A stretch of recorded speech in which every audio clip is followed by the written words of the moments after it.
जय हिंद साथियों। आज का हमारा टॉपिक होने वाला है इन्फ्लेशन, मतलब जिसको हम महंगाई कहते हैं। राइट। इन्फ्लेशन का मतलब क्या बताया? महंगाई। इससे पहले हम कल का एक क्वेश्चन कर लेते हैं। ये कह रहा है जो जीएनपी होता है, जीएनपी के बारे में बताया था। जीएनपी होता क्या है? जीडीपी में हम क्या करते हैं, फॉरेन इनकम को जोड़ देते हैं तो हमारा जीएनपी प्राप्त होता है। राइट। तो यही कह रहा है कि जीएनपी प्राप्त करने के लिए जीडीपी में क्या जोड़ा जाना चाहिए, क्या शामिल किया जाना चाहिए। तो जो फॉरेन इनकम होती है ना, विदेशी आय, उसको जोड़ देते हैं। आपको यही बताया जीएनपी क्या होती है, जीडीपी प्लस फॉरेन इनकम। ठीक है, इसको जोड़ देंगे तो हमें जीएनपी प्राप्त हो जाएगा। अब आइए हम बात कर लेते हैं अपने टॉपिक की, जिसको हम इन्फ्लेशन कहते हैं। ठीक है, महंगाई। देखिए होती क्या है महंगाई। कह रहे वस्तु एवं सेवाओं की कीमत में लगातार होने वाली वृद्धि को ही मुद्रास्फीति कहते हैं। इसमें क्या होता है, जो मुद्रा होती है ना, जिसकी जो परचेजिंग पावर होती है, अर्थात जो इसका क्रय शक्ति होता है मुद्रा का, वो क्या हो जाता है, कम हो जाता है।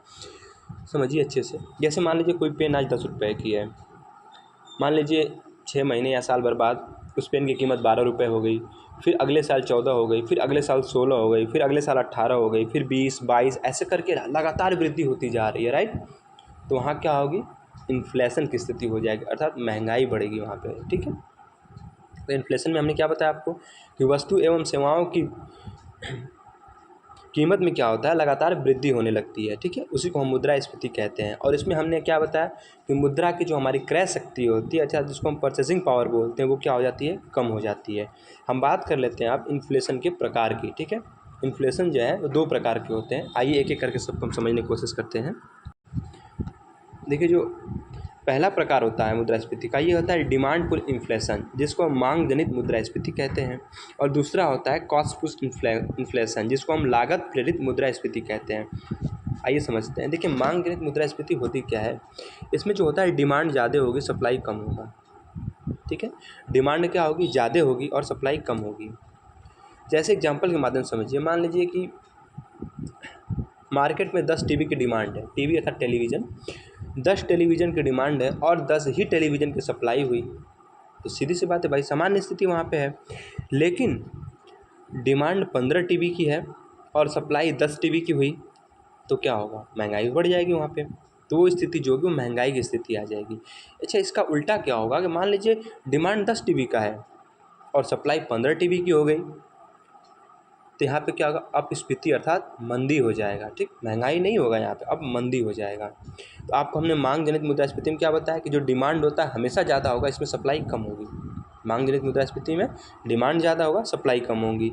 आपको एग्जाम्पल से बताया कि मान लीजिए 10 टीवी का डिमांड है, 10 टीवी ही सप्लाई हुई तो सामान्य स्थिति है। लेकिन 15 टीवी का डिमांड है और 10 टीवी सप्लाई हुई तो महंगाई हो गई। और इसके उल्टा हमने बताया था आपको, 10 टीवी का डिमांड है और 15 टीवी सप्लाई हो गई मार्केट में, तो अपस्फीति अर्थात मंदी की स्थिति बन गई। राइट।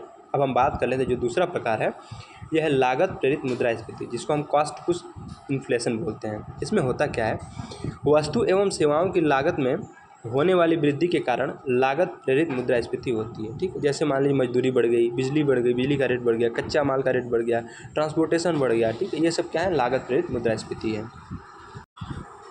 देखिए अगला पॉइंट है डिमांड को प्रभावित करने वाले कारक। डिमांड मतलब मांग।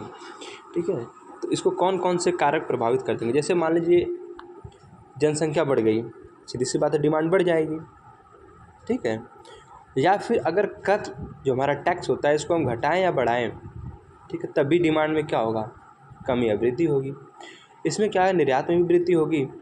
ठीक है, ये सब मतलब जो डिमांड को प्रभावित करने वाले फैक्टर हैं, इसमें जनसंख्या है, टैक्स है और निर्यात में वृद्धि है। हमने डिमांड को देख लिया। अब हम बात करते हैं सप्लाई की। सप्लाई बताया, इसको आपूर्ति कहते हैं। इसमें क्या है, इसके कम होने के क्या क्या कारण हो सकते हैं। सप्लाई का कम कैसे हो सकता है, मतलब किसी भी कैसे, मतलब सप्लाई कम हो जाती है मार्केट में, उसको हम समझेंगे। देखिए जैसे जमाखोरी या काला बाजारी। समझिए जमाखोरी होती क्या चीज़ है। जैसे मान लीजिए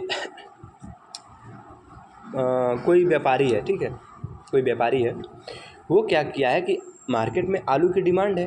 अब उसने क्या किया है, जो बड़े बड़े व्यापारी होते हैं, व्यापारी वर्ग जो लोग होते हैं, ये क्या किया है कि आलू को क्या किए, वहाँ की जमाखोरी कर लिए हैं। ठीक है, जो आलू है उसको अपने यहाँ स्टोर कर लिए, उसको मार्केट में आने नहीं दे रहे, उसकी सप्लाई नहीं हो पा रही है मार्केट में। उसमें क्या होगा, आपूर्ति तो कम हो जाएगी। अच्छा, हमने बताया जब आपूर्ति कम होगी, डिमांड ज़्यादा है तो महंगाई बढ़ जाती है। ठीक है, तो सप्लाई को कम होने का कारण क्या है, जमाखोरी, जिसमें बड़े बड़े जो व्यापारी होते हैं क्या करते हैं, किसी भी चीज़ को अपने स्टोर कर लेंगे, मार्केट में आने नहीं देते हैं। ठीक है, या फिर काला बाजारी हो जाए, ठीक, या फिर उत्पादन में कमी हो जाए। जैसे मान लीजिए किसी चीज़ का डिमांड तो है, उत्पादन हो ही नहीं पा रहा, तभी सप्लाई कम होगी। ठीक है, अगर उत्पादन में कमी होगी तो सप्लाई कम होगी।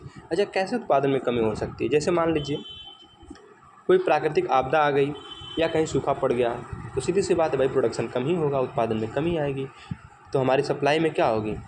कमी हो जाएगी। ठीक है। अच्छा देखिए, डिमांड बढ़ती कैसे है? ठीक है, डिमांड जो होती है, मांग, वो बढ़ती कैसे, उसके बारे में थोड़ा जान लेते हैं।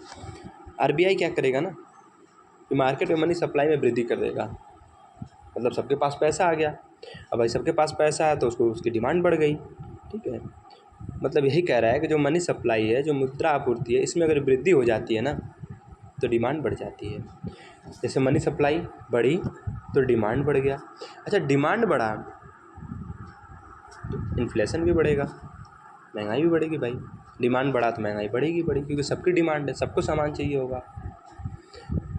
अब हम बात कर लेते हैं, इन्फ्लेशन आपको बता ही दिया, और अब हम बात करें डिफ्लेशन, जिसको मंदी कहते हैं। एक होती है मुद्रास्फीति, एक होती है मंदी। मुद्रास्फीति क्या होती है? अच्छी होती है। मंदी खराब होती है। कब कब होती है, इसको भी समझते हैं। अच्छा, आपको हमने बताया था कि महंगाई के बारे में, महंगाई बढ़ती कब है? जैसे किसी भी चीज़ का डिमांड जो है ज़्यादा हो और सप्लाई कम हो, तो क्या होगी? महंगाई हो जाएगी, जिसको हम मुद्रास्फीति कहते हैं। इसका ठीक उल्टा आपको हमने ये भी बताया था कि अगर डिमांड कम है, किसी भी चीज़ की डिमांड कम है और सप्लाई ज़्यादा है, ठीक है, सप्लाई ज़्यादा है, डिमांड कम है, तो सीधी सी बात है, मंदी हो जाएगी वहाँ पे। ठीक,